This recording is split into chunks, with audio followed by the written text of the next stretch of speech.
السلام علیکم. محمد اظہر صدیق اپنے پروگرام سیاسی گپ شپ کے ساتھ حاضر خدمت ہے. چیزیں بہت تبدیل بھی ہو رہی ہیں اور نتیجہ خیز ہونے کے قریب ہیں. 3 بڑے ایشو ہیں. ایک تو پاکستان مسلم لیگ نون اور پیپلز پارٹی کے جو ورکنگ ریلیشن جو کمیٹیاں چل رہی ہیں، کیا وہ کمیٹی نکل آئی؟ یعنی کمیٹی نکلنے سے مراد ہے کیا وہ سلوشن نکل آیا؟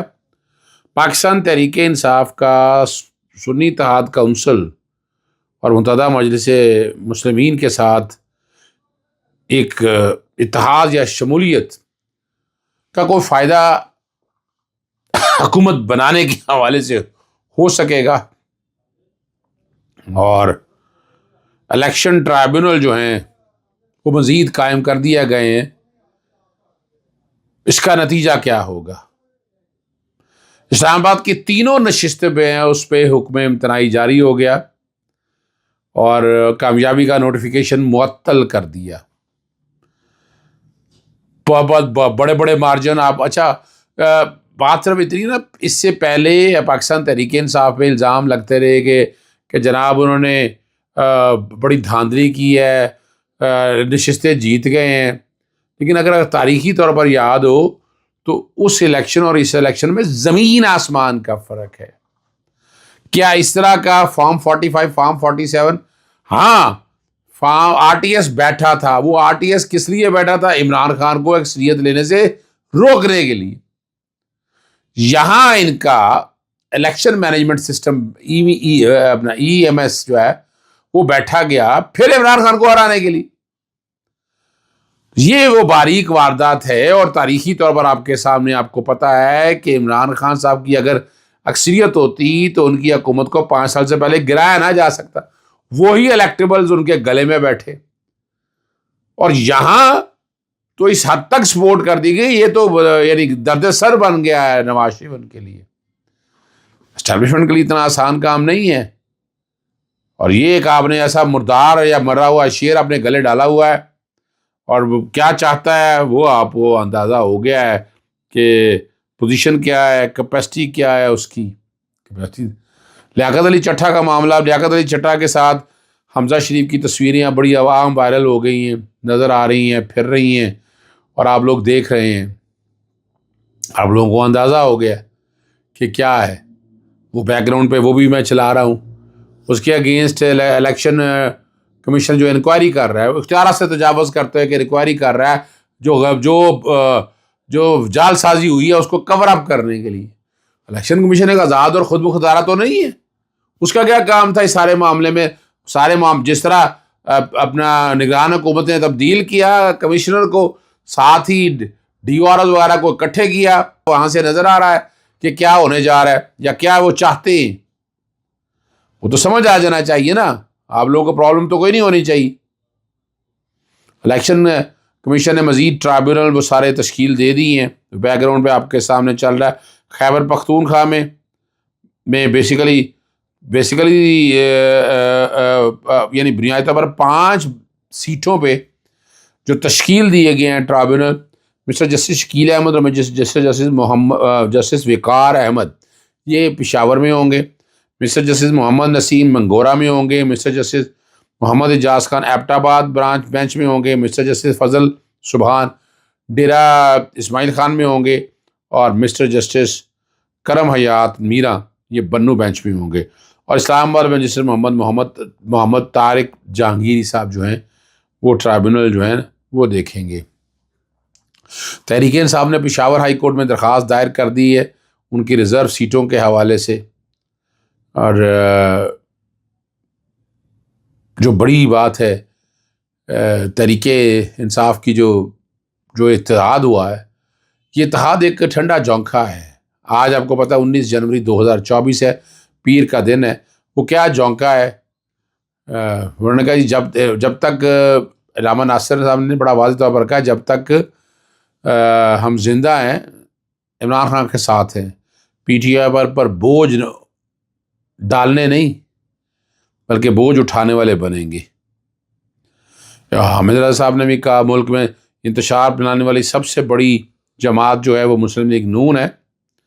ہمارا تعاون غیر مشروط ہے، ہماری کوئی ڈیمانڈ نہیں، ہم مشکل میں پھنسے بھائی کے ساتھ بنتے ہیں، ہماری پالیسی عمران خان کی ہوگی، اتحاد آج سے نہیں 7 سال سے قائم ہے، پی ٹی آئی کا ساتھ دیں گے، اس پر بوجھ بالکل نہیں بنیں گے، یہ میں نے آپ کے سامنے پہلے بتا دیا ہے، اور یہاں سے آپ اندازہ لگا سکتے ہیں۔ ایک اور بڑی اہم خبر ہے، وہ دینی بڑی ضروری ہے۔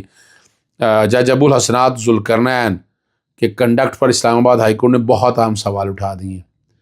ان جج صاحب کے بارے میں جب غالباً گجرانوالہ میں تھے تو بہت سی باتیں ہیں، بہت سی ایلیگیشن آئے ہوئے ہیں، لیکن جس طریقے سے پروسیڈنگ عمران خان کے کیسز میں کی ہیں تو بہت سوالات ہیں، اور ان سوالات کے جواب نہیں ہے۔ لیکن یہ والا جو معاملہ ہے یہ بڑا سیریس معاملہ ہے، یہ جو اب اٹھ گیا ہے، جو سامنے آ گیا ہے، اور بڑے مسائل، یعنی اتنا آسان کام نہیں ہے، راستہ بڑا کم ہے، بوجھ بہت زیادہ ہے، اور یہ بوجھ میں نہیں سمجھتا کہ ہماری عدالتیں اٹھا پائیں گی۔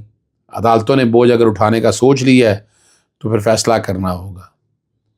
نامزد وزیر اعلیٰ پنجاب جو خیبر پختونخوا، انہوں نے پاکستان تحریک انصاف پارلیمنٹرین سے کہ شرائط جو ہے نا وہ سامنے رکھ دی، اور جب تک پرویز خٹک اور محمود خان پاکستان تحریک انصاف پارلیمنٹرین میں، ان سے اتحاد ممکن نہیں ہے، یہ کہنا ہے ان کا۔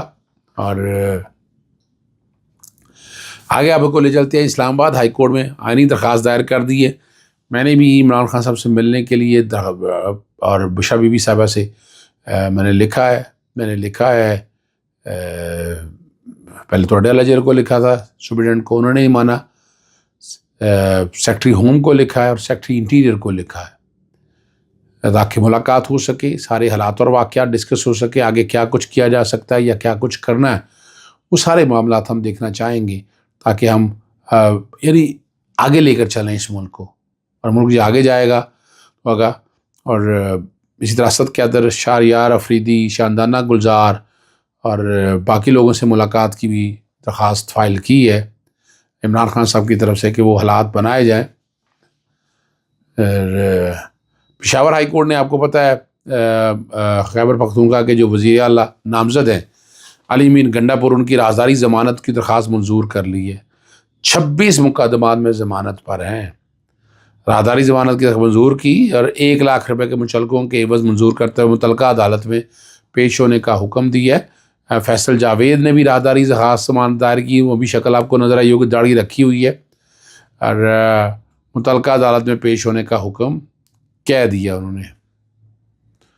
سلمان راجہ پوری کوشش کر رہے ہیں، بڑی دوڑ لگا رہے ہیں، اور الیکشن کمیشن سے استدعا کرتے ہوئے متعلقہ فارم 45 سمیت طلب کیا جائے۔ یہ بڑا چھکا مارنے کے قریب آئے ہیں فیصل جاوید صاحب، یہ آپ کو ذرا سمجھنا ہے کیا ہے، کہ فارم 45 جب اصل لے کے آ جائیں گے مختلف جماعتوں کے سامنے بھی، اب یہ تو نہیں ہو سکتا نا جو پاکستان تحریک انصاف نے سارے فارم آپ بیٹھ کے سارے، یعنی طریقہ لبیک پاکستان کو آزاد کو بانٹتی ہوں، یہ تو فارم 45 ہے جو پہلے ہی ملے ہیں، اور فارم 45 میں جو گھپلا ہوا ہے اس کے ثبوت دیکھ لیے، اور بڑا کہا گیا کہ جناب بڑا سیکیورٹی فیچر ہیں اس پیپر کے، وہ سیکیورٹی فیچر ادھر منٹگمری روڈ پہ چھپتا پھر رہا ہے جناب، یہاں گوال منڈی کے قریب یہاں چھپتا پھر رہا ہے، اور وہ ہر ایک کو اندازہ ہونا چاہیے۔ اس طرح کے بہت سے نامینیشن پیپر جو ہیں یہ چھپے ہیں، کچھ لوگوں نے ڈال کے اپنے ساتھ لے آئے، آپ کے پاس فیسیلیٹیشن تھی الیکشن کمیشن کی طرف سے، اگر یہ ایکسیس نہ ہو تو یہ نامینیشن پیپر کیسے آپ کے پاس آ جائیں۔ آخر میں صرف اتنا بتاتا چلوں، الیکشن کمیشن نے NA 16 کی انتخابی کیس کی سماعت کی، ممبر جو ہیں سندھ نثار دورانی کی سب 2 رکنی بینچ نے سماعت کی، 46 پولنگ اسٹیشن کے فارم 45 دستخط شدہ نہیں تھے، پولنگ عملہ کو بغیر نوٹس دیے تبدیل کیا گیا، اور NA 16 کی انتخابی عذرداری کے متعلق بھی فیصلہ محفوظ کر لیا گیا۔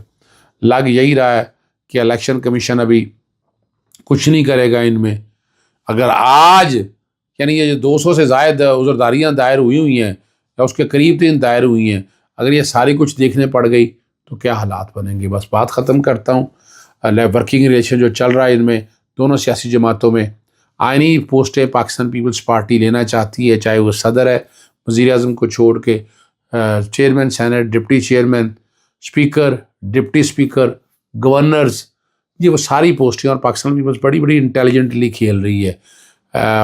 بلوچستان میں ان کی اکثریت ہے، سندھ میں ہے، 2 صوبے ان کے پاس آگے. میں اسی لیے بار بار کہتا ہوں کہ پاکستان تحریک انصاف کو بھی پاکستان پیپلز پارٹی سے اتحاد کرنا چاہیے، ورکنگ نیشن سامنے رکھتے ہوئے. وجوہات میں بتا چکا ہوں، اور اس طرح کریں گے حکومت آپ کی ہے. عمران خان کا دیا ہوا بندہ جو ہے وہ وزیر اعظم ہوگا. اجازت چاہتا ہوں. السلام علیکم، اللہ حافظ. پاکستان زندہ باد.